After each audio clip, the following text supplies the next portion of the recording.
Yo, what is up guys, it's FullySpaced here, and today I just wanted to kind of discuss or talk about how I create my builds in Minecraft. I've had quite a few people asked how do I come up with these ideas and different kinds of ways of building.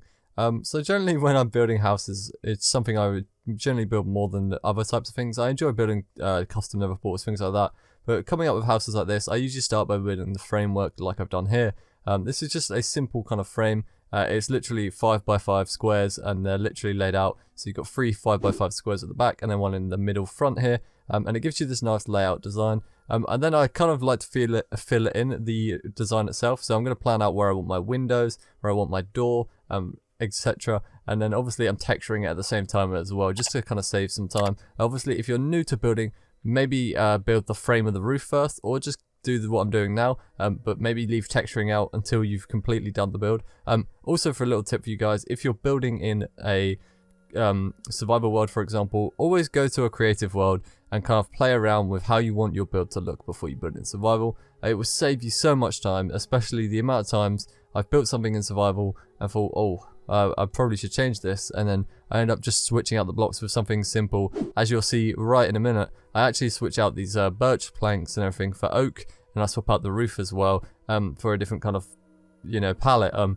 And seeing it as doing it in creative, it's not such a big deal. But as soon as you head over into that kind of survival element, and you're in your survival world, and you build something like a house or something, and you get the wrong kind of palette down, you're kind of there stuck and you're thinking, right, now I've got to tear this whole thing down. So it's always nice to quickly head over to a nice little build world like so, and just kind of build things in here first before you kind of create the design. And as you can see here as well, I'm actually kind of planning out where I want my roof to go. So I've made the frame of the roof, so how high it's going to be and everything, and then I start to fill it in afterwards, so I can get a rough idea of how it's going to look, instead of just filling it in or kind of just doing it all in one piece. So like creating the frame and filling it in at the same time, because obviously if I create all of that and then it looks horrible, I'm going to sit there and think, oh, now I've got to tear it all down. But obviously creative isn't so bad, building in survival is going to be a lot worse. But just for the small tips out there, so building something like this in kind of a creative style, you definitely want to be kind of thinking about what block palettes you're going to be using. Obviously laying out the frame of your roof. Do you want a tower in it? Small things like that. There are always little things you want to add just to get a nice little bit of detail in there and really up the quality of your builds. It's just like, as you can see here, I'm playing around with a roof design for this middle tower here.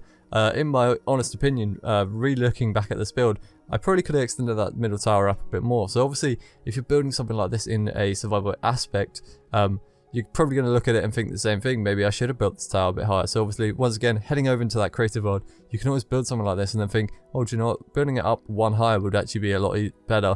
So you can kind of wipe out in a so much quicker time. Obviously, you're flying around as well. So everything's so much faster to do.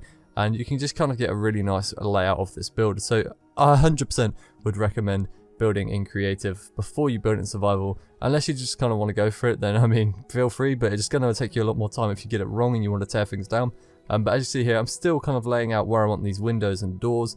So I've got the framework for the roof and everything done, and I haven't actually filled in that top layer yet either. For the middle roof, you can see straight through into the build. I haven't actually filled that in, which is something I need to do. But right now I'm looking at it, I'm not too happy with the block palette I'm using, so I'm just switching it out, as you can see here. So I'm just replacing everything with spruce. I tried to do it with stairs using a command, however the stairs just go in a funny way, so I decided to just hand make the kind of stair roof design. So we end up with a spruce roof, and then we have a mixture of oak and stripped oak, I believe, as well.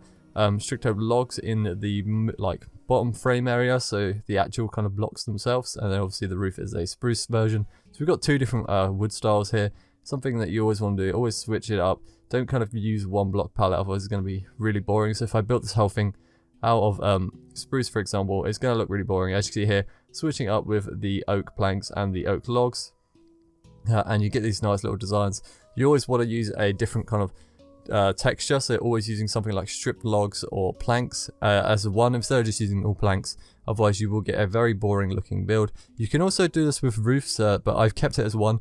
You can kind of play around with the texturing on roofs. As you can see as well, I've textured the outside of the roof, so the actual frame itself, using cobble, polished andesite, stone brick stairs, and just normal stone stairs. And then I started filling in this middle section of the roof, as you see there, using the glass as well for the creating window space. And then I decided, I'm going to add a nice little porch area here. So I just kind of add some campfires in, put some trapdoors surrounding the campfires, then knock out some of the campfires and just add a few trapdoors in here and there to kind of give it a rough effect on top of the little porch there. And then I decide I'm going to add a nice little seating area for the outside here in this little corner section there where there is a door. And then I just kind of decorate the outside with a few trapdoors from here and there.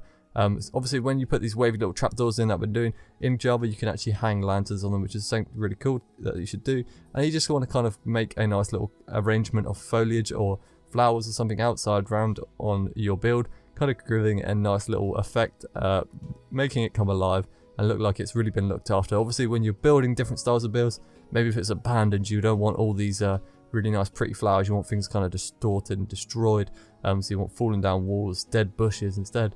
But then as you can see here as well, I also add these logs coming out of the framework from the roof that just kind of hang a nice little lantern off, but I didn't want to in the end, so I actually did remove one. And I add these nice little upside down stairs to give it a nice little flick to the roof as well.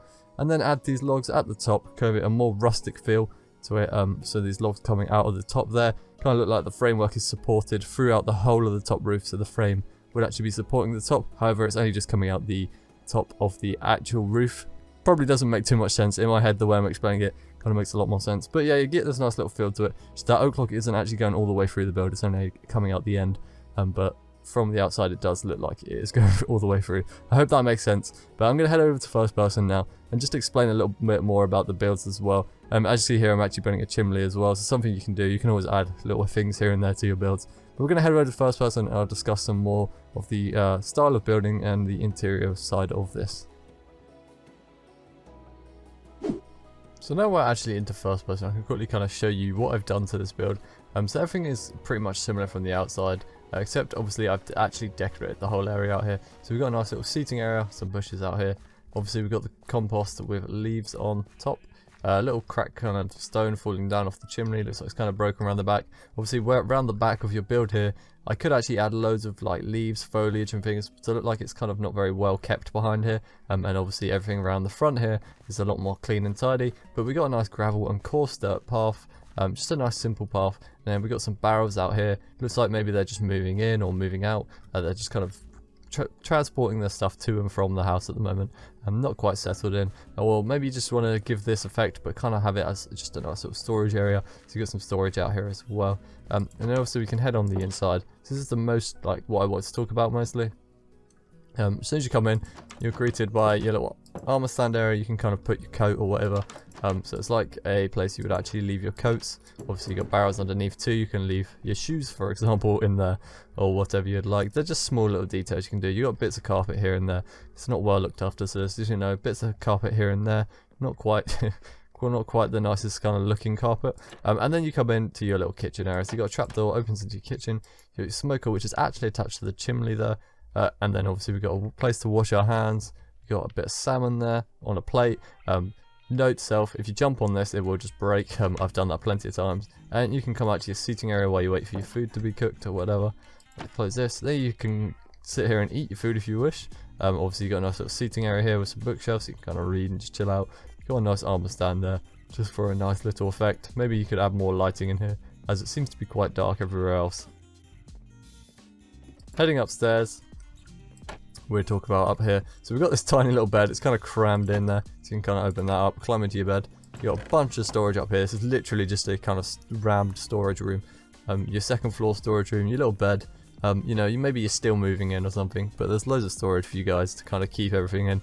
That's pretty much all I did for that floor. And obviously this is the top floor. You can kind of just take a look out of your kind of watchtower up here, and you know, you got a little storage chest, nothing too special, but they're just adding the small effects. So obviously this could be a storage room up here. You always got to think about what you're doing when building as well. Obviously I couldn't have the ladder in there because there's a window there, so I had to move it over from one. But yeah, you got small things like kitchens. You got to plan out where you want a kitchen. Seating area. Obviously this is such a small and enclosed kind of build. You've got kind of roughly like everything's going to be quite crammed unless you want an open space, but you're going to be missing quite a few pieces of your furniture, for example. And obviously this room could be improved by a lot. You could have an enchanting table here, you could have books around it, you could have whatever you want. I've just added it as a nice storage room, to be honest, with a bed. And obviously you got your top floor, which is just kind of a lookout tower. So just small kind of things like that to really add to the build. Obviously using things like barrels, chests, a mixture of the two really give a nice little feel for the build, instead of just keeping barrels or chests, because using one block multiple times just kind of looks boring. That's why when you decorate the side of your house, maybe like these stripped logs for example, planks, they would look really cool together. Same with pretty much any of the wood. As long as you're using a mixture of planks and logs, you'll get a nice little effect there. Obviously you can come out here, you've got gates here as well, so you can kind of come in and out. And then obviously we've got a chimney there, just got some leaves, foliage around, kind of just brighten up the place, make it look really cool. Hope you guys enjoyed this video. Don't forget to leave a like, comment and subscribe for more content, and I'll see you all soon. This is just kind of a little video, just me kind of showing how I build things, but I will be bringing out another survival series soon, and we got some more videos on the way, so I hope you guys enjoyed. I'll see you all soon. Peace.